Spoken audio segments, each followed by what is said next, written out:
Hey guys, Kit Group here. Today, I'm gonna be talking to you guys about my mountaineering boots. So what we have here are the Bates Tora Bora Alpine combat boots. So these things are really awesome. I've been using them for the past couple of years, and I'm really excited to give you guys my honest feedback on these things because I paid for these things myself. No one sent them to me. Make sure you stay till the end and I'll give you the full lowdown on these things. So firstly, just a little background on these. So what are these? So essentially the reason that these things exist is because during the early global war on terror, our military and specifically special forces, because they're usually the first ones in, they realized that they were dealing with a very different environment than what our military had been used to in the past, right? We came out of Vietnam and Panama, which were, tropical environments. And then of course there was the Gulf War, and that was a flat desert terrain, but Afghanistan is a very mountainous environment. So just because it's a desert doesn't mean it's just flat sand and really hot. Mountains mean steep inclines. Steep inclines mean altitude, and altitude means it can get cold and icy and snowy and technical. And that is one of the reasons why the PCU system that we've talked extensively about on this channel exists. It was because of these high elevations and these technical, steep, cold weather environments, and our military was just a little under-equipped. For that reason, SOCOM, or Special Operations Command, put out a contract for a quality mountain boot. So the reason these exist specifically is because in the US military, there's something called the Berry Amendment. To be Berry compliant, things need to be made in the US with US materials in order to be issued to the US military. And of course, there are some exceptions. It puts a lot of limitations on what can be used because, well, most good mountaineering equipment is made over in Europe. When I think of good mountaineering boots, I think of Scarpa, La Sportiva, Loa, Handwag, right? These are all made over in Europe. So unfortunately, that doesn't make them very compliant, and they cannot be issued. So that means that the US military sent out a contract to anyone that wanted to make a good quality mountain boot and get a nice fat DoD contract. And the Bates Tora Boras were born. So if you've served in the US military in like the past 20 years at this point, you'll know Bates. Bates makes a lot of really great combat boots, mainly like desert boots. They do also make some cold weather boots. Bates does a really great job. They're really high quality. And these boots are no different. Now, personally, I really appreciate that these things are made in the US with US materials and that they are genuine issue. And if stuff like that interests you, then you should definitely head over to Venture Surplus, who is the sponsor of this video. So let's head on over to the studio for a word from our sponsor. Venture Surplus doesn't just sell repro stuff that was made overseas. They sell a ton of high quality US surplus that was made in America, just like the Bates Tora Boras. They have an extensive cold weather section on their site, from everything ranging from the old Equix stuff all the way to the Equix Gen 3, as well as PCU stuff. They were kind enough to give us a discount code. So if you use discount code KITCREEP at checkout, you'll get 10% off your entire order. That way you can get a whole bunch of US made genuine surplus. And when they do sell repro stuff, they sell really high quality repro stuff, much like the 3F Supply Task Force line, where they have the Repro RRV, as well as a lot of the Repro Eagle stuff. And they even sold the Bates Tora Boras at one point as well. So definitely go check them out, use that discount code. And thank you again to Venture Surplus for sponsoring this video. So SOCOM weren't the only ones that were looking for a high quality mountain boot. The Army was also looking for something to replace the boots that they'd been using since like World War II, I think. So while the Army was looking for a high quality mountain boot, they went for an interim option, which was a commercially available boot, and that was the Danner Crater Rim. So once the Army snagged these up and started issuing them, they renamed them the Danner Combat Hiker, and that's what we have here. These are just the issued versions of the Crater Rim, which are a very high quality and comfortable hiking boot. But they're really just that. It's a hiking boot. They're not really a good mountain boot, and that's because, as you can see, these things are extremely flexible, right? They don't have any really good support or rigidity. So that means when it comes to, walking on trails or rucking or anything like that, they are nice and comfy. They're just not a good mountain boot. That's where the Bates Tora Bora comes in. As you can see here, these things are much, much more rigid. You can even do some like Michael Jackson stuff on these things. And that's because these things are designed to give you excellent support on steep terrain in order to make sure that you are not fatiguing the muscles in your feet as much while you're going up a steep incline. Whereas with these standard combat hikers, your feet are going to be very fatigued as you're going up because they just don't have the same support that these Bates Tora Boras do. Now you do see that there is a little bit of flex here at the toe box, and the reason for that is because, well, that keeps them nice and comfortable for walking in. So whether you are on steep ice or if you're just walking on blacktop, these things are very comfortable. Now another reason why you want your boots to be really rigid and sturdy like that is to support technical climbing gear. Now when I say technical climbing gear, what I really mean is crampons, right? So what we have here are some Petzl Sarkins inside of their box because these things are sharp. And in order to use some really good crampons like these, you need to have a really rigid boot. Now, when I say crampons, there's a good few who generally think of these. Now, I often refer to these things as micro spikes universally. However, these are made by Catula and these are literally their micro spike model. I like to distinguish these as micro spikes and then these as actual crampons. Makes things easier. Now the thing with these micro spikes is that they are universal and they can go over any boot. Now of course, you could take your nice comfy hiking boot and throw some micro spikes on those, and those will help you in, you know, some icy conditions.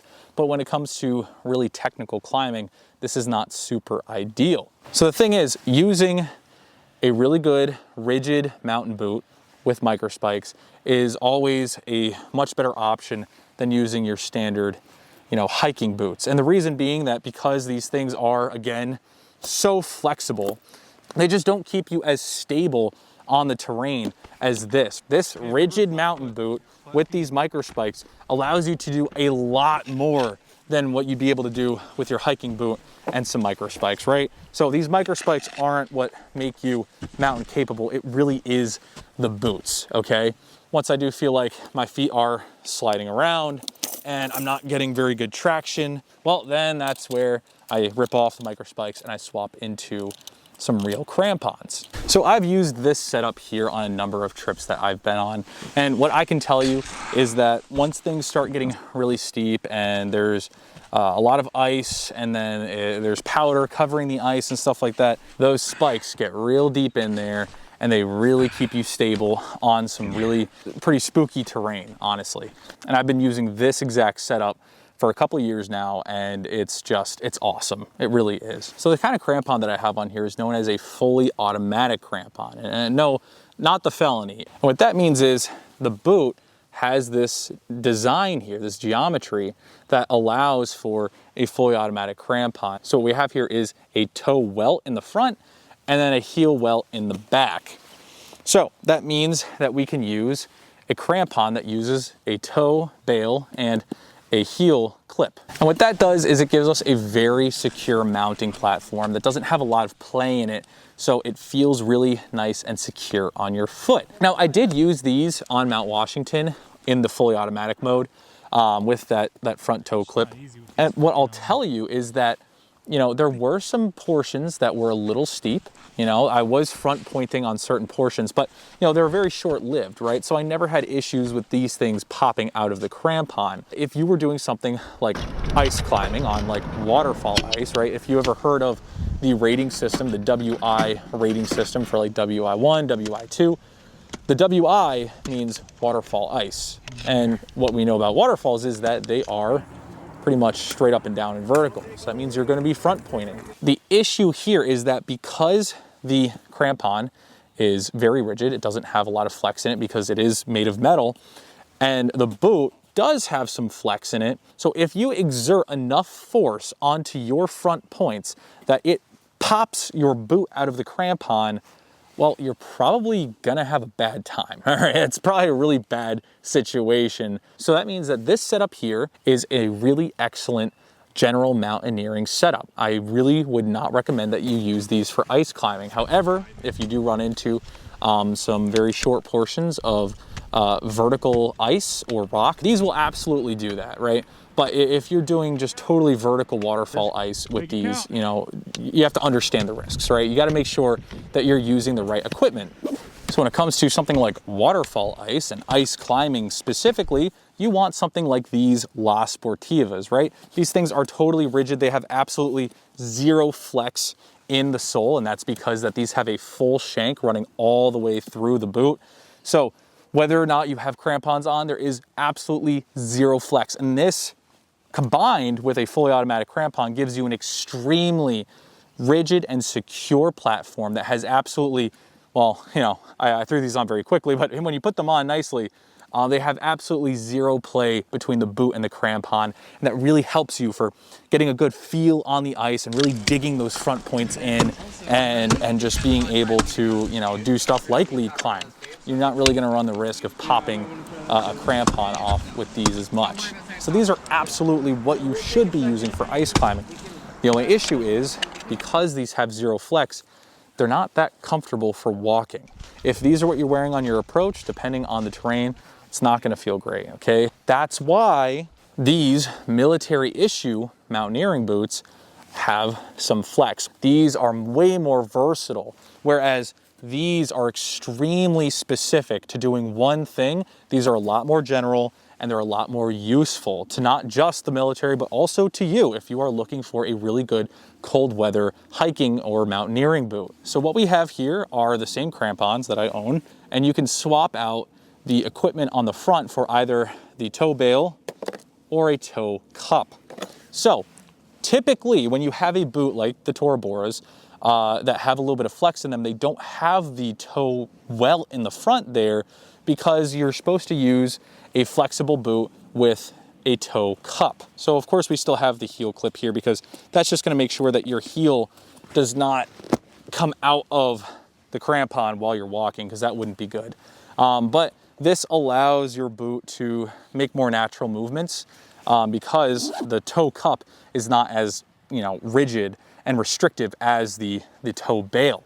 Now, of course, I have these set up for fully automatic mode, so, you know, forgive this. Now, this past winter, I did take my Tora Boras up into the Adirondacks using the Petzl Sarkins in the semi-automatic mode, and once again, they were great. I had no issues. This is very secure. If you see anyone on Everest, they are using a toe cup because this is super secure. You run almost no risk of popping out of your crampon as long as your boot is super rigid. And in the Adirondacks, there were, again, some points that were pretty steep, and I did front point up them.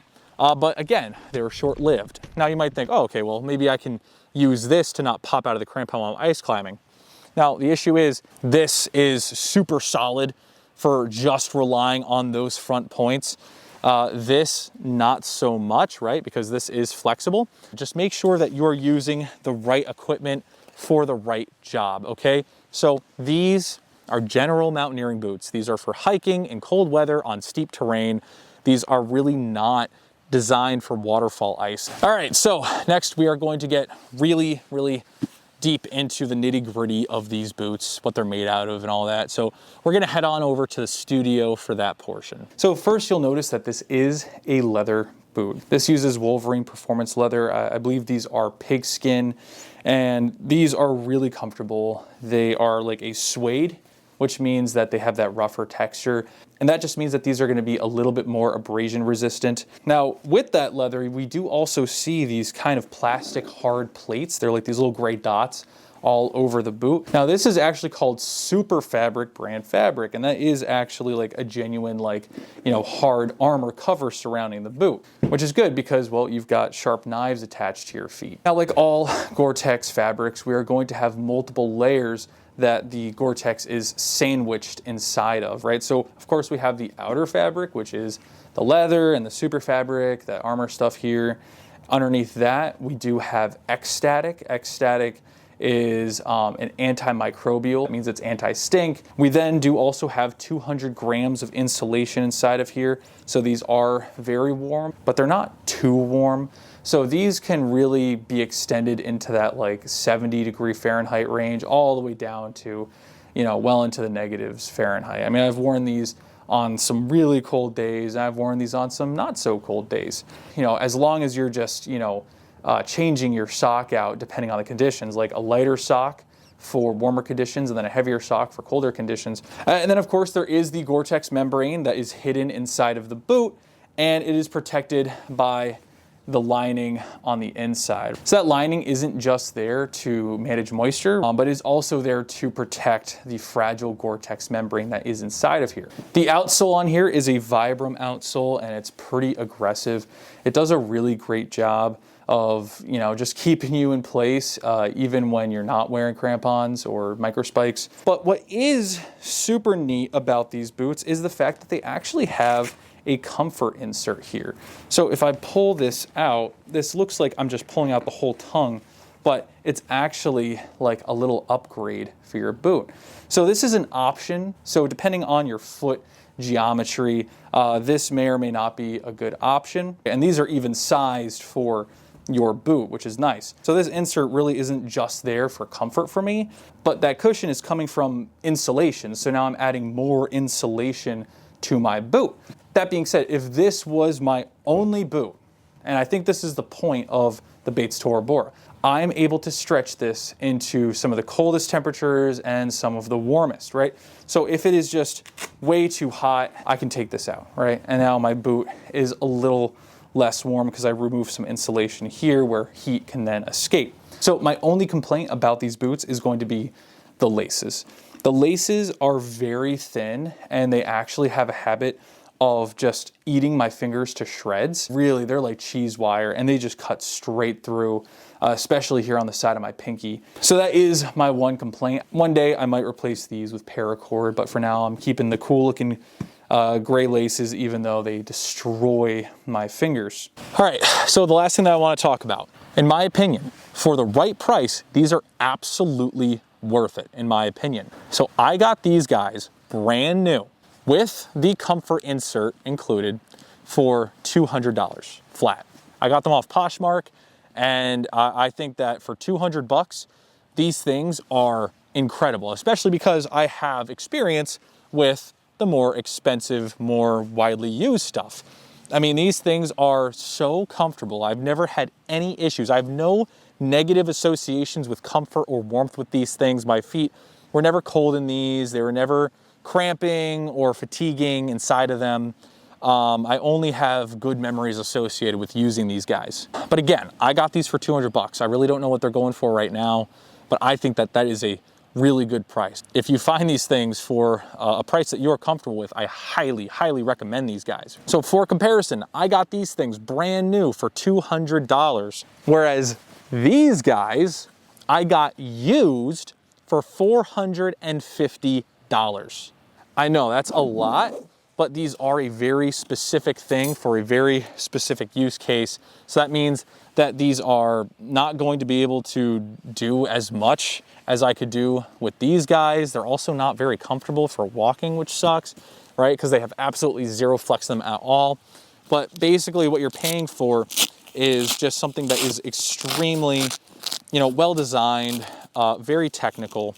And then of course you're also paying for the BOA system, right? Everything's got to have BOAs in them. But what I will say is these laces have cheese wired my pinkies so many times while I was trying to tie them, and pinkies, because, you know, you're pulling this way and my pinky would just get absolutely obliterated. So what I will say about these La Sportivas is this BOA here, it really does make a difference. It is so easy to walk out to a climb with these things on, just pretty loosely attached to my foot.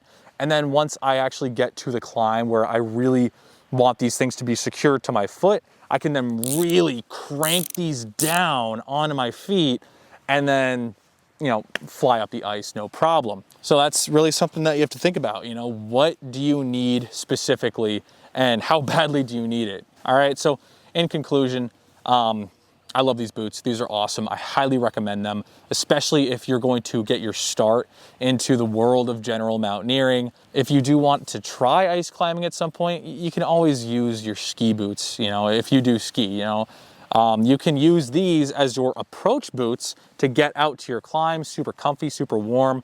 They work really well with, you know, of course, micro spikes as well as crampons. And then once you actually get to your climb, you can take these off and then swap into the ski boots that you may already have. And then you know, you can ascend. Ski boots absolutely work for ice climbing. They're just really, really uncomfortable. So thank you so much for watching. I also want to thank Venture Surplus for not just sponsoring this video, but for also giving you guys a 10% off discount code. Make sure you use that. It just tells them that you guys like me and that they should keep working with me. Again, no exchange of money. They didn't send me these boots. I bought them with my own money. And I just think it's really cool that Venture likes us so much that they're willing to give us a cool discount and support the channel. So thank you guys so much for watching. Once again, get out there, have fun, and also, you know, be safe. Know what you're doing.